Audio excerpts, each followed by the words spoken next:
Suppose you are required to read any 4 books from a list of 15. How many different selections are possible? This one feels a little different to me.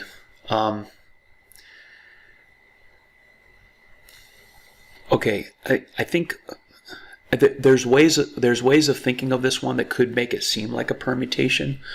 For example, if I was going to read 4 books, it would matter to me which order I read them in. Some people might read their favorite of those 4, or the one that they anticipate will be their favorite first, or some people might leave what they anticipate might be their favorite book to the end. So in that, if you think of it that way, it could seem like a permutation. But the wording of the problem is not sort of referring to the once you pick the 4 books, what order you will read them in. It's just sort of asking how many different groups of 4 books could you pick.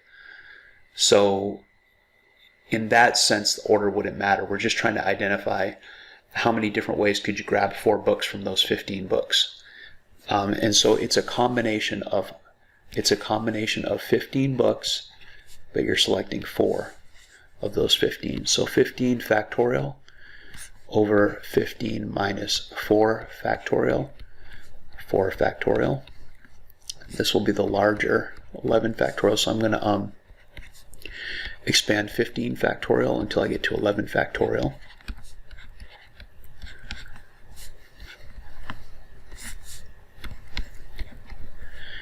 And 4 factorial, 4 times 3 times 2 times 1. All right, the 11 factorials cancel.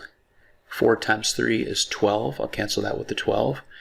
And 2 times 1 is 2. I'm going to divide 14 by 2, factor out that factor of 2, and make that 7. And so I'm left with 15 times 7 times 13. What's the most clever way to do this? I think 7 times 13, I know 7 times 13 is 91. And I like 91 times 15 because 15 is a nice thing to multiply by, because 15 is 10 and 5. And 91 times 10 is 910. And 91 times 5 must be half of 910, since 5 is half of 10. Half of 900 is 450, half of 10 is 5, so 455. If I add those, I have 1365. So put a y under the 1360, or above the 1365 right there.